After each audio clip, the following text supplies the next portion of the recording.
Baik. Oh, ini sudah disiapkan ya. Terima kasih untuk menyiapkan. Sebelumnya, Assalamualaikum warahmatullahi wabarakatuh.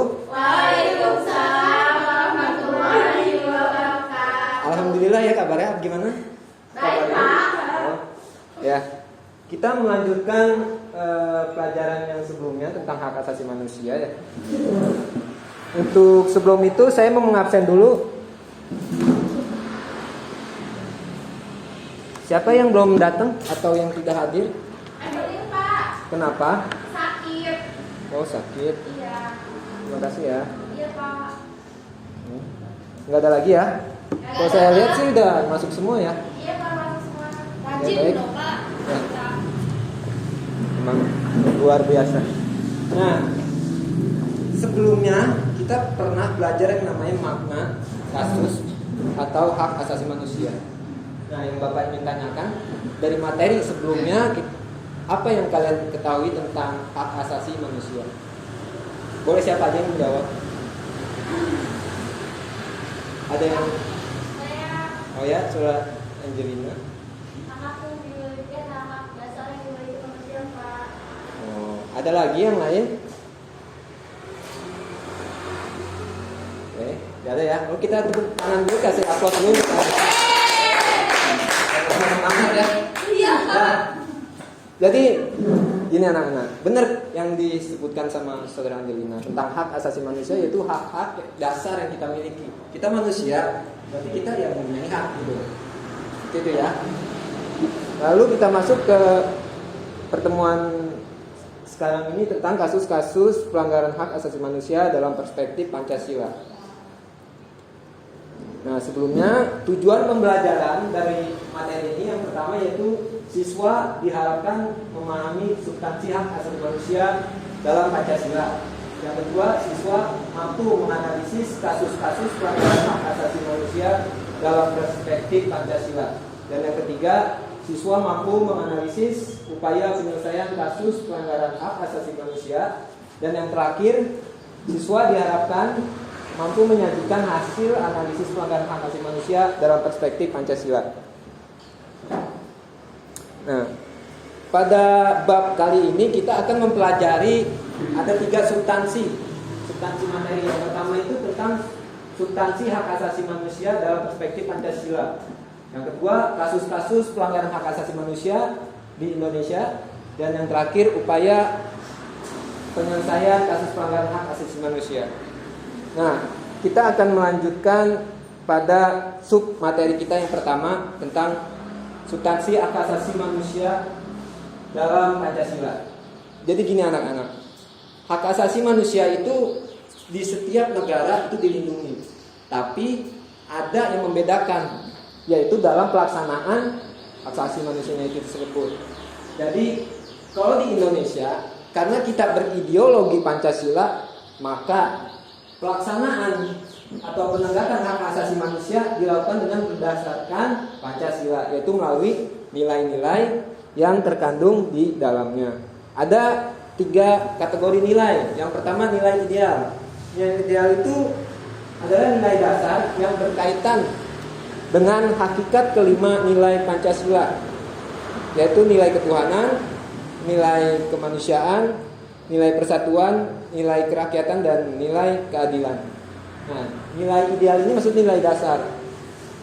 Di Pancasila itu kan ada nilai ketuhanan, itu yang disebut dengan nilai idealnya.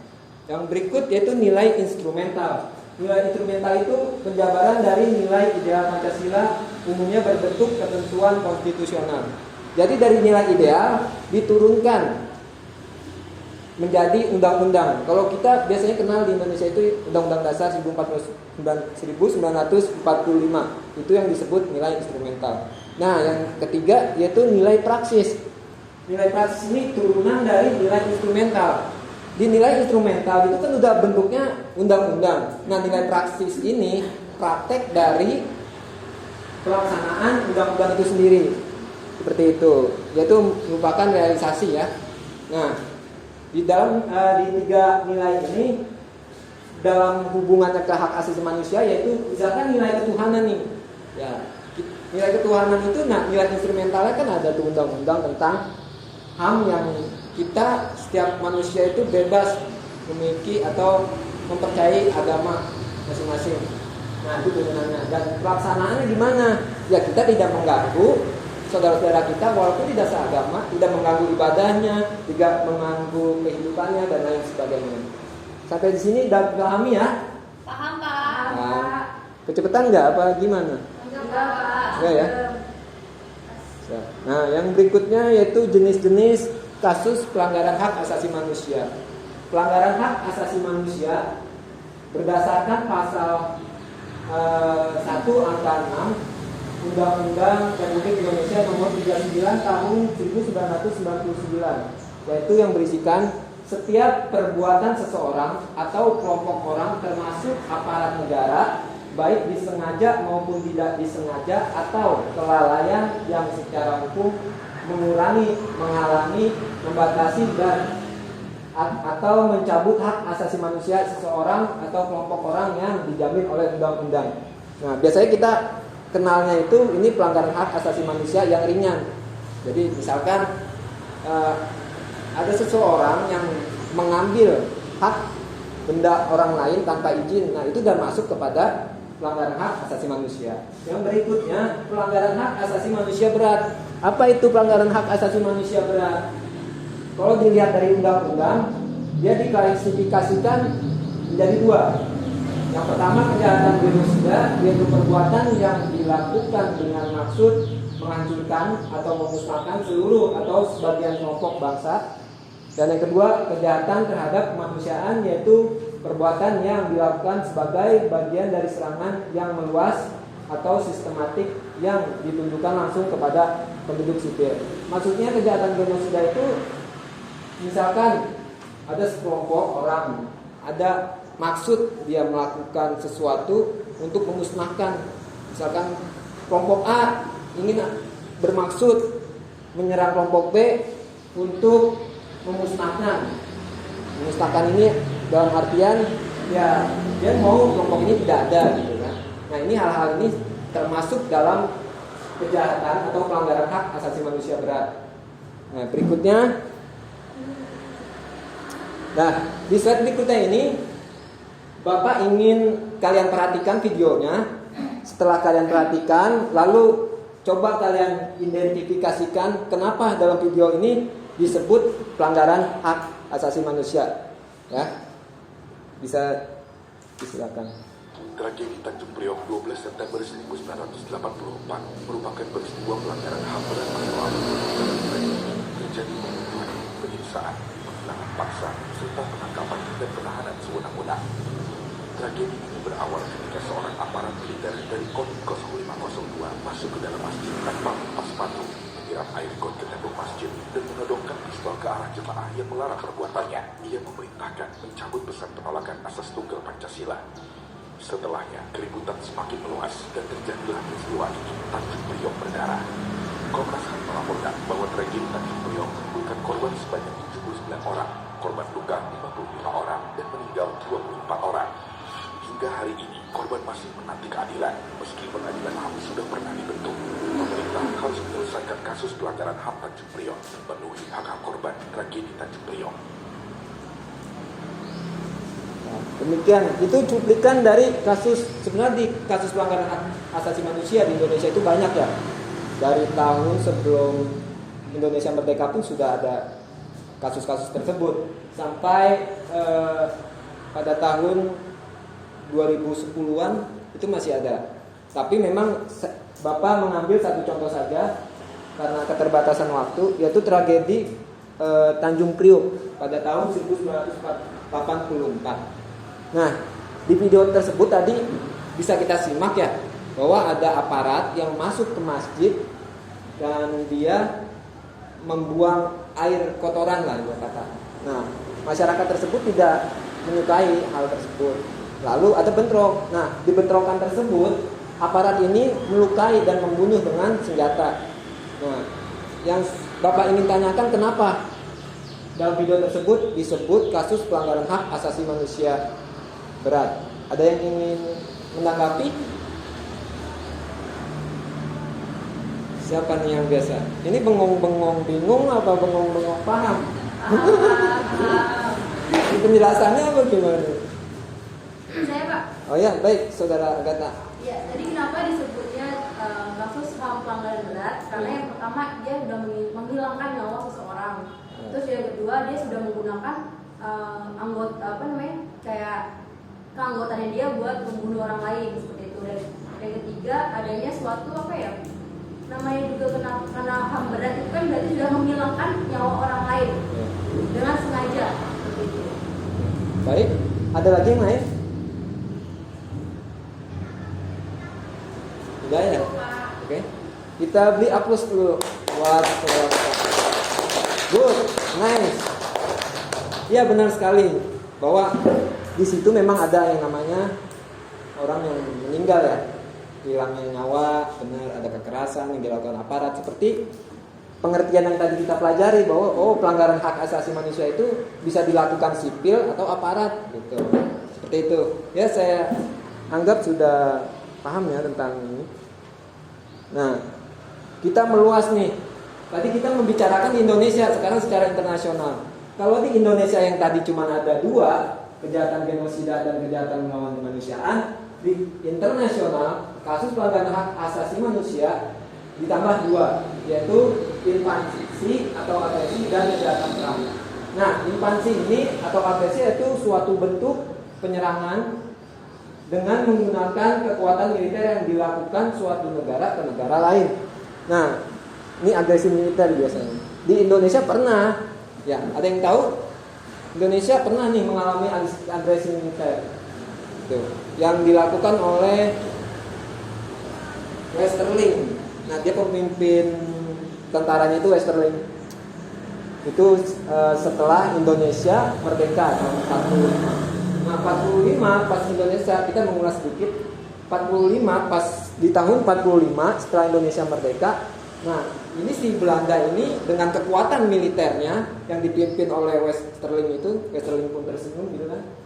Nah ini tuh melakukan agresi militer di negara Indonesia dengan dia memusnahkan tuh pokoknya golongan orang Indonesia nih, ya kan, yang pro kemerdekaan dipredel sama dia. Itu dilakukan di Jawa Barat dan di Sulawesi. Nah, di Sulawesi ya. Itu udah ada monumennya tentang 40.000 jiwa ini tuh. Nah, kembali lagi yang ketiga itu kejahatan perang. Kejahatan perang itu suatu tindakan pelanggaran dalam cakupan hukum internasional terhadap hukum perang oleh satu atau beberapa orang baik militer maupun sipil. Jadi maksudnya gini, perang itu saya juga kadang bingung. Perang itu kan kita nggak baik ya, iya kan ya. Perang itu nggak baik. Tapi di hukum internasional dibolehin perang, tapi jangan licik, ibarat kata gitu bahasanya. Diatur. Nih kalau mau perang kayak gini nih, ada aturannya. Nah kejahatan perang ini itu yang masuk kepada dia melanggar nih aturan perang internasional karena ada aturannya kan. Maka termasuk pada kejahatan perang seperti itu. Nah, pada slide yang terakhir itu upaya penyelesaian kasus pelanggaran hak asasi manusia. Kita melihatnya di Indonesia dulu. Kalau di Indonesia pas berlakunya Undang-Undang Indonesia Nomor 26 tahun 2000 tentang pengadilan HAM, kasus pelanggaran hak asasi manusia diperiksa dan diselesaikan di pengadilan HAM ad hoc yang dibentuk berdasarkan keputusan presiden dan berada di lingkungan peradilan umum. Setelah berlakunya undang-undang tersebut, kasus pelanggaran HAM di Indonesia ditangani dan diselesaikan melalui proses pengadilan di pengadilan HAM. Jadi sebelum adanya undang-undang ini, itu pengadilannya tuh di pengadilan ad hoc. Nah, untuk penyelesaiannya di peradilan umum. Nah, setelah adanya undang-undang, dia udah nggak di peradilan umum lagi penyelesaiannya, tapi di pengadilan HAM. Nah, kalau secara internasional, di hukum internasional itu atau secara internasional, jika suatu negara sedang melakukan penyelidikan atau penuntutan atas kejahatan yang terjadi, maka pengadilan pidana internasional berada dalam posisi inadmissible atau ditolak. Jadi maksudnya gini, di peradilan internasional ya, dia tuh menyerahkan seluruhnya ke negara untuk penyelesaian kasus pelanggaran HAM. Nah, apabila si negara ini terlihat atau terlihat tidak bisa menyelesaikan, baru si penyelesaian atau peradilan internasional ini berhak untuk menyelesaikan. Jadi diserahkan dulu ke negaranya masing-masing untuk penyelesaian. Nah, ini merupakan slide terakhir dari pertemuan kita hari ini, ya. Dan berikutnya itu terima kasih. Nah, dari pemaparan materi yang tadi, Bapak ingin di sini ada 2 kartu, ya ini kartu pertanyaan dan ini kartu jawaban. Nah, nanti Bapak kasih nih, yang pertanyaan siapa 3 orang, yang jawaban 3 orang siapa. Yang pertanyaan mencari pasangannya yang jawaban. Jadi misalkan di sini misalkan apa yang disebut pelanggaran HAM. Nah, di sini ntar ada jawabannya, yaitu melanggar gitu ya, paham ya? Nah, ini Bapak akan bagikan. Yang nanya dulu ya, Saudara Tuti. Mohon maaf tulisannya ya. Memang ini tugas malam.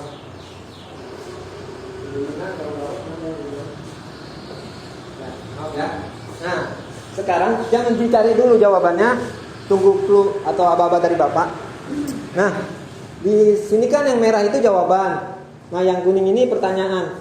Kalian cari pasangan yang mana kiranya itu emang jawabannya.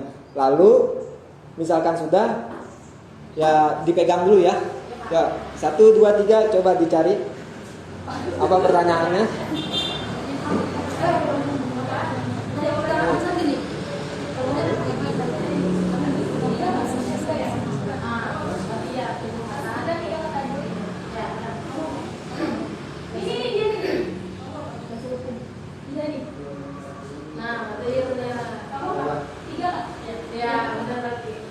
Sudah? Sudah. Nah, Saudara Tuti siapa jawabannya? Jawabannya siapa? Maju ke depan. Oh. Oh, sedikit berat. Ayo baik. Coba. Ayo. Duduk aja. Gak apa-apa, duduk aja. Ya, Saudara Tuti, coba sebutkan. Sebutkan 3 kategori nilai dalam Pancasila terkait hak asasi manusia. Saudara Angelina gimana? Jawabannya ada 3. Yang pertama nilai ideal, nilai instrumental, dan nilai praksis. Gimana teman-teman jawabannya dari pertanyaan dan jawabannya benar atau enggak? Betul. Oke, kita beri tepuk tangan dulu. Good. Ya, Saudara Agatha, gimana? Ya. Sebutkan dasar hukum tentang penyelesaian kasus pelanggaran HAM di Indonesia. Siapa yang menjawab jawabannya? Nahid. Apa jawabannya?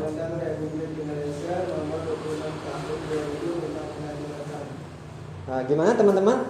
Benar atau tidak? Betul. Oke, aku.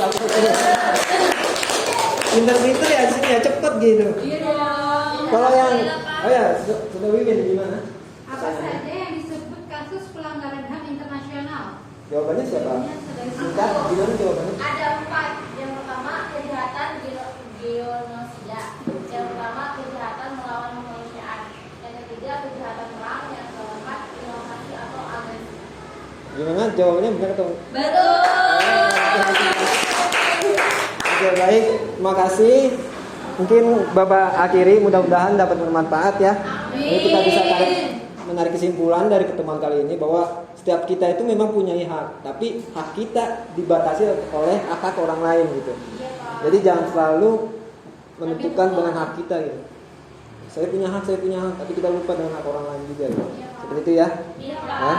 Pertemuan berikutnya kita akan mempelajari tentang pengelolaan keuangan negara dan kekuasaan kehakiman ya, untuk pertemuan berikutnya. Untuk tugas sudah Bapak share ke WA group, nanti tolong dikerjakan ya. Demikian Bapak akhiri. Assalamualaikum warahmatullahi wabarakatuh. Waalaikumsalam warahmatullahi wabarakatuh. Makasih ya. Iya.